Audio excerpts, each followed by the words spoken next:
નમસ્કાર મિત્રો, આજના વિડીયોમાં તમારું સ્વાગત છે। મિત્રો, શિક્ષણ વિભાગ દ્વારા જે પણ એસઓઈ શાળા છે, સ્કૂલ ઓફ એક્સલન્સ અંતર્ગત જ્ઞાનકુંજ પ્રોજેક્ટ આપવામાં આવેલી જે પણ શાળાઓ છે તેમાં ડિજિટલ બોર્ડ આપવામાં આવેલા છે અને સાથે સાથે લેપટોપ પણ આપવામાં આવેલા છે। તો આ લેપટોપમાં જી શાળાનો સોફ્ટવેર ઇન્સ્ટોલ કરેલો છે, પરંતુ જી શાળા જે સોફ્ટવેર છે તે ગયા વર્ષનો હતો।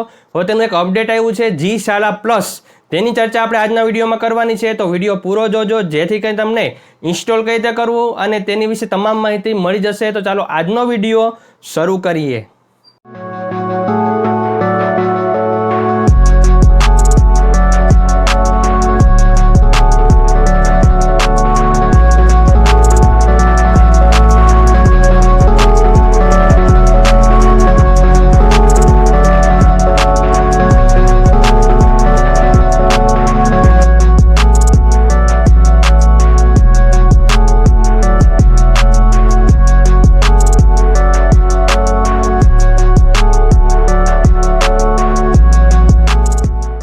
મિત્રો, ડિજિટલ બોર્ડ અને એસરના લેપટોપને લઈને મેં આખી સિરીઝ બનાવેલી છે, જેમાં 7 કરતાં પણ વધારે વિડીયો છે।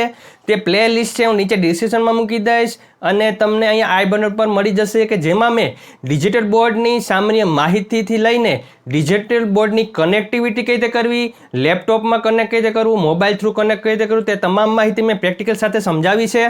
અને સાથે સાથે જી શાળા છે એ કઈ રીતે શરૂ કરી ઓફલાઈન તેની પણ માહિતી આપેલી છે। તો તે તમામ માહિતી તમને આ વિડીયોઝમાં મળી રહેશે, તો તે વિડીયોઝ પણ જોઈ લેવા વિનંતી। હવે આજનો વિડીયો છે એ જી શાળા પ્લસની અપડેટને લઈને છે। તો તેમાં તમારે સૌપ્રથમ તમારા તાલુકા કક્ષાએ બીઆરસી ભવન છે ત્યાં જે કોમ્પ્યુટર ઓપરેટર હોય છે તે જી શાળા પ્લસ જે સોફ્ટવેર છે તે લેપટોપમાં ઇન્સ્ટોલ કરી દેશે। તમારે તમારા જે લેપટોપ છે તેને ત્યાં લઈ જવાનું છે, જે અડધી કલાકના ટાઈમ લાગશે અને અડધી કલાકમાં તે તમારું જી શાળા પ્લસ છે એ તમારા લેપટોપમાં ઇન્સ્ટોલ થઈ જશે, અપડેટ થઈ જશે। હવે તેમાં કઈ કઈ માહિતી આપવામાં આવી છે તો આપણે લેપટોપની સ્ક્રીનમાં જ પ્રેક્ટિકલ સાથે સમજીએ। તો મિત્રો, અત્યારે આપણે એસર લેપટોપ છે તેની સ્ક્રીનમાં આવી ગયા છે। તમે ડેસ્કટોપ પર જોઈ શકો છો કે તમને 2 આઇકોન દેખાતા હશે, જેમાં છે જી શાળા અને જી શાળા પ્લસ। તો જી શાળામાં આપણે જોઈએ તો જે જૂનું વર્ઝન છે જે આપણે ઇન્સ્ટોલ કરેલું છે તે આવી રહ્યું હશે।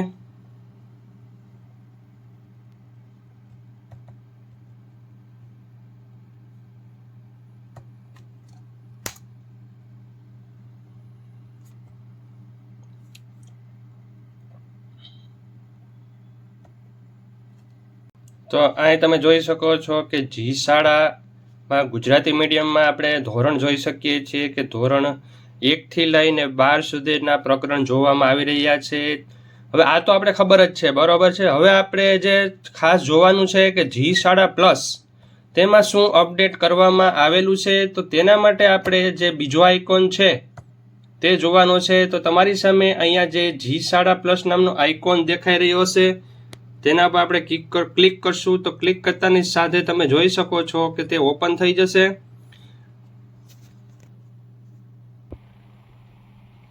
અહીંયા સ્કૂલના આઈડી છે એ પૂછવામાં આવી રહ્યા છે, તે આપણે જોઈ શકીએ છીએ। તો તમારે તમારા સ્કૂલના આઈડી એ નાખવાના છે અને ટીચર આઈડી પણ નાખવા પડશે। તો ચાલો પછી આપણે કન્ટિન્યુ કરીએ।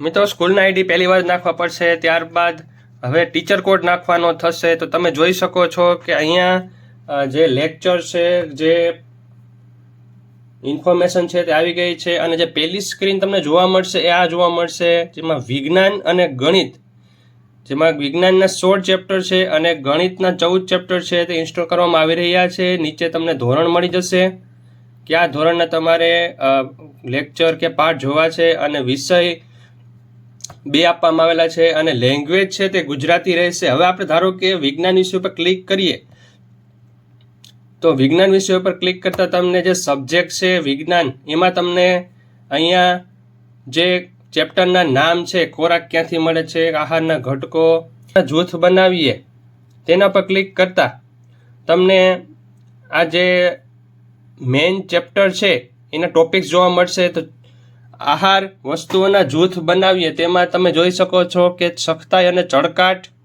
દ્રાવ્ય અને અદ્રાવ્ય તમે અહીંયા જોઈ શકો છો। તો એ તમને અહીંયા જોવા મળશે। હવે પેલો આપણે ઓપ્શન છે તે સિલેક્ટ કરીએ કે સખ્તાઈ, સાથે સામે વિડીયો અને મળશે. જે વિડીયો છે એ સ્ટાર્ટ થઈ જશે. આજે આપણે વાત કરીશું ધાતુઓના બે ગુણધર્મ વિશે, જે છે ચળકાટ અને સખ્તાઈ. ધાતુઓ સામાન્ય રીતે ચળકાટ ધરાવે છે તેવું આપણે જાણીએ છીએ. એ તમામ ટોપિક્સ છે તે વિડીયો દ્વારા સમજાવવામાં આવેલા છે.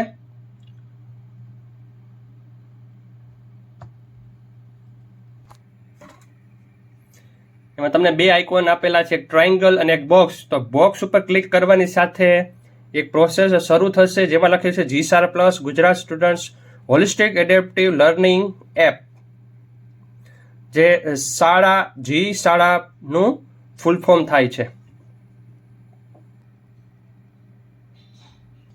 તો મિત્રો આ જે પ્રવૃત્તિ છે તે પ્રેક્ટિકલ સાથે તમે અહીંયા કરી શકો છો.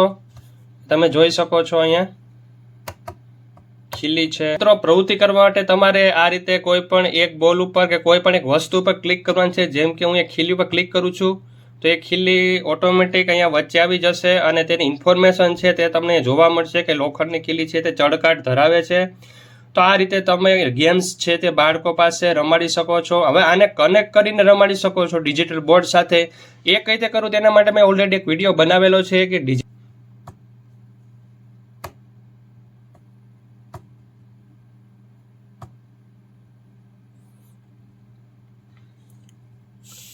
ચાકુ ઉપર ક્લિક કરીએ, જ્યાં એરો બતાવી રહ્યા છે તો એના પર ક્લિક કર્યું એટલે ચાકુ છે તે એને કટ કરશે. તો એ સખત છે કે નરમ એ આપણે ખબર પડી શકે છે કે જે દડો છે, જે સ્પંજ દડો તે નરમ છે.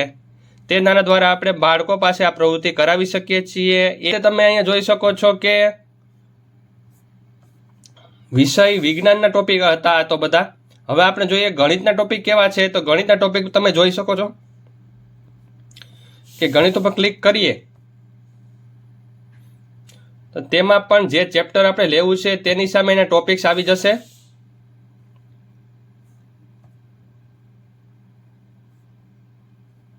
જેમ કે અવિભાજ્ય સંખ્યા છે તેની સામે વિડીયો આપેલો છે અને તેમાં પણ એક રમત આપેલી છે બોક્સમાં. તો વિડીયો સ્ટાર્ટ કરીને જોઈ લઈએ કે વિડીયો કઈ રીતનો છે.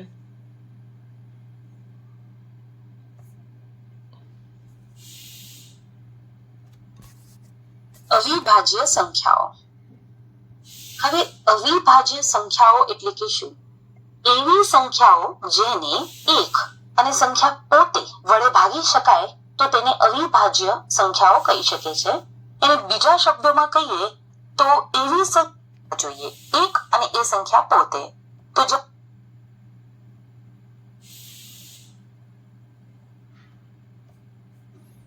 ત્યારબાદ તેની જે રમત છે તે જોઈ લઈએ તો તે કેવી છે.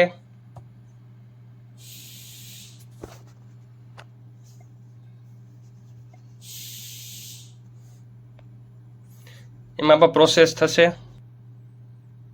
અને પ્રોસેસ કમ્પ્લીટ થઈ ગઈ છે. હવે આપણે જોઈ શકીએ છીએ કે અહીંયા તમામ અવિભાજ્ય સંખ્યા પર ક્લિક કરવાનું છે. તો આપણે ધારો કે ક્લિક કરીએ, જેમ કે 37 નંબર અવિભાજ્ય સંખ્યા છે તો તેના પર ક્લિક કરીએ. પછી 38 ઉપર ક્લિક કરશું તો શું થશે? 38 ઉપર ક્લિક કરી દીધું છે. તમામ અવિભાજ્ય ક્લિક કરો તો ક્લિક કરી દીધું છે. 28 આ બધી અવિભાજ્ય નથી પણ વિભાજ્ય છે. ચેક કરવાનું કહે છે. તો એમાં તમે જોઈ શકો છો કે જે બે મેં સિલેક્ટ કર્યા હતા 28 અને 38 તે વિભાજ્ય હોવાથી રેડ કલરના બોક્સમાં આવી ગઈ છે અને 37 હતી એ અવિભાજ્ય હોવાથી ગ્રીન કલરમાં છે. તો બાળકો પાસે આ રમત રમાડી શકાય અને જેટલા પણ સાચા કે ખોટા છે તે અહીંયા તમને જોવા મળી રહ્યા છે ગણતરીમાં. તો મિત્રો આ રીતે તમે બાળકોને ડિજિટલ બોર્ડમાં અથવા તો લેપટોપમાં આ રમત રમાડી શકો છો. તો મિત્રો આ હતા G++ના અપડેટ્સ, જે ખૂબ જ મહત્વના ગણી શકાય. રમત સાથે અલગ વિડીયો સાથે બતાવવામાં આવ્યું છે. G તો છે જ, સાથે સાથે G પણ ઇન્સ્ટોલ કરવામાં આવેલી છે. Thank you very much video જોવા માટે. તો મિત્રો G++ નો આ અપડેટને લઈને વિડીયો હતો. તો વિડીયો કેવો લાગ્યો જરૂર કહેજો. વિડીયો ગમે તો લાઈક કરી દેજો, ચેનલ સબસ્ક્રાઈબ કરી બેલ આઇકોન દબાવી દેજો, જેથી કરીને તમને નવા અપડેટ્સ મળતા રહે. Thank you very much. જય શ્રી કૃષ્ણ.